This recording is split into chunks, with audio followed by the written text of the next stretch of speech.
Hello everybody and welcome to our next instalment of Member in the Spotlight. Today we're sitting at the beautiful Lazarus House and I've got Chair of the Lazarus Board, Gareth Kent, who you might know from PRP. Welcome, Gareth. Thanks, Ben. Welcome to Lazarus. This is the first time I've actually been in here. Been in the jail a few times, but tell us what you've got going on here.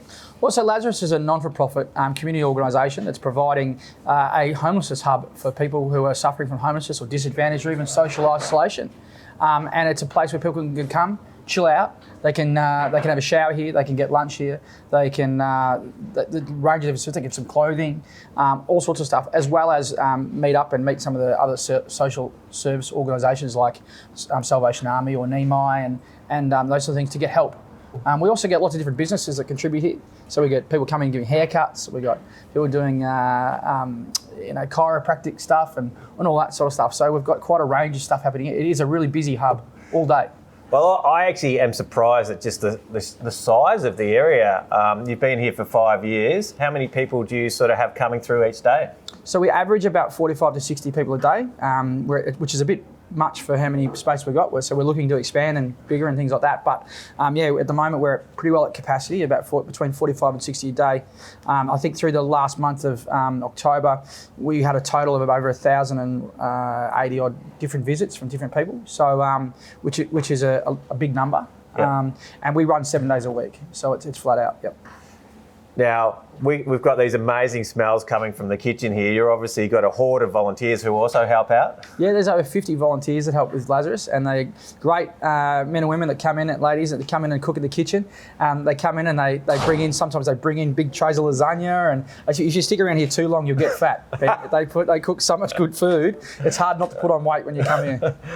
It's brilliant. So you talk about expanding. Is that because there's a need in the community? Homelessness doesn't go away with pandemics. In fact, we're probably going through a whole new phase. What's the need that you're seeing? Yeah, look, unfortunately, it is becoming bigger and bigger and bigger. So we originally designed to do a renovation and a redesign of this facility, and we've already outgrown what we were planning to build. So the pandemic has caused probably double the amount of people coming using our services this side of the pandemic than previously, and we're feeling the effects of it now. There was a lot of programs that allowed a lot of homeless people to be put into hotels and other terms of accommodation, which sort of stemmed the flow for a little bit, but now that's all gone and there's a lot of supporters left them.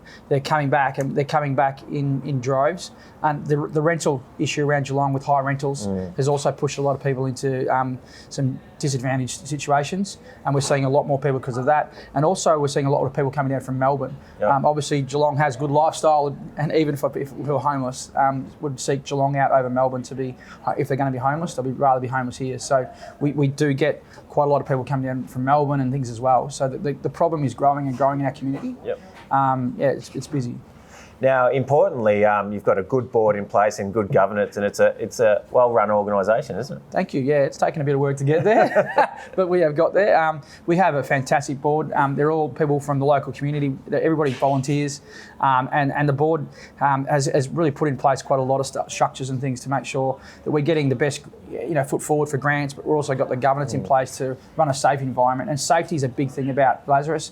When you're coming here, clients are vetted to ensure that they have a safe place here, so anybody can come, but they are vetted so that we're not getting undesirables, if you like, coming in the door and causing problem or harm to other people. So it's a safe place, and the governance and all that sort of stuff ensures that continues. And to give credit where credit's due, Dean Montgomery, who owns the jail, has been really generous and has also worked with you on your expansion as well. Oh, Dean's an amazing man. Such a great philanthropic guy for the community, not just with Lazarus, but other programs as well. And he, when he bought the jail off the council many years ago, we were a bit afraid that he might move us on. But Dean never blinked an eye and turned up and offered us $1 a year lease. So we for 20 years. So I paid him in advance for the $20 note, and we've been able to secure the premises for 20 years with basically no rent, which is great. And we're just renegotiating with Dean to switch that and get a much bigger space at the back. So he's even being more accommodating, finding us more land within the property so that we can keep expanding and meet this need that Geelong has. Well, yeah. So there's a desperate need for these services. You've got a plan in place to expand. Yeah. How can our members help and be part of that plan? Look, our biggest problem is cash flow. We get no community funding. We're spending, to keep Lazarus open, we need to spend about $175,000 a year. And we've got no cash flow coming from anywhere other than from grants, when we live grant to grant to grant. And not to be disingenuous to the grants we've had great grants from Geelong Foundation, Connect Communities, Give Where You Live. All those programs have provided us grants to keep the doors open. But we want to get to a position where we don't have to worry about whether we have to close at the next grant. We need Geelong businesses to get behind us, and it's not a big ask. So what we're asking is that 100 businesses in Geelong commit $100 a month. Sign up to that, and that will give us the cash flow to keep these doors open. It's not a big ask. I think it's really small. I think most businesses in Geelong who have done well over the COVID period will find that to be a pretty small thing. They probably won't even notice it, to be honest. It's fully tax deductible. If we can all do that, if we can get 100 businesses on, we'll ensure that this stays open forever, and we'll create a legacy. So individuals and businesses, anyone who wants to get involved, we'll share the link. Can I donate $100 personally? You certainly can. Use the QR code right here. You get your phone out and you can bang into that. So all you have to do is grab one of these brochures or look at the website off this video, and you'll be able to see the QR code. You put your phone on that. It takes you straight to the donation site. You literally just put your details in. You'll get an invoice sent to you every month when that deduction is taken out, and it's all through the website there. So it's Lazarus Community Centre .com.au. Get on board, and really, Geelong, it's up to us, isn't it? We're a village.